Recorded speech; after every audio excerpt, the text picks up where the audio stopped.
ഒരു ചോദ്യം വരികയാണ്. ഇതുവരെയുള്ള നമ്മളെക്കുറിച്ചുള്ള ദൈവത്തിൻ്റെ പദ്ധതി എന്താണ്?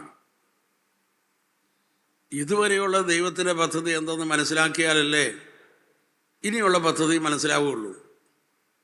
ഇതുവരെയുള്ള ദൈവത്തിൻ്റെ പദ്ധതിയുടെ കണ്ടിന്യൂവേഷനാണ് ഇനിയുള്ള പദ്ധതി.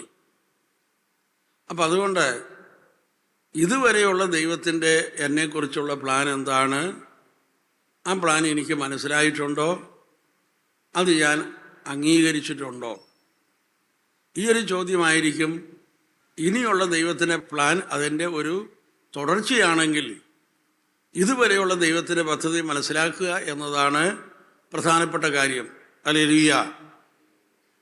അപ്പം അതുകൊണ്ട് നമ്മളിപ്പോൾ വളരെ പ്രധാനപ്പെട്ട ഒരു ചോദ്യത്തിന് മുമ്പിൽ നമ്മൾ വന്ന് നിൽക്കാൻ പോവുകയാണ്. അതായത് എന്നെക്കുറിച്ചുള്ള ഇതുവരെയുള്ള ദൈവത്തിൻ്റെ പ്ലാൻ എന്താണ്? അത് കുറച്ചും കൂടെ നമ്മൾ ക്ലിയറായിട്ട് പറഞ്ഞാൽ, എൻ്റെ ഇതുവരെയുള്ള ജീവിതത്തിന് മുമ്പിൽ വെളിപ്പെട്ട ദൈവത്തിൻ്റെ പദ്ധതി എന്താണ്?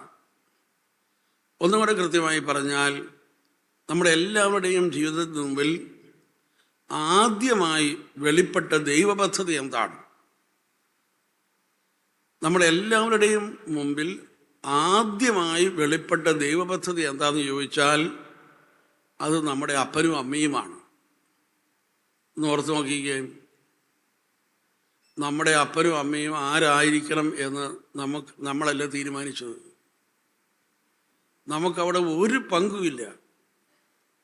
ദൈവം തീരുമാനിച്ച് നമുക്ക് തന്നതാണ്. ഹല്ലേലൂയ.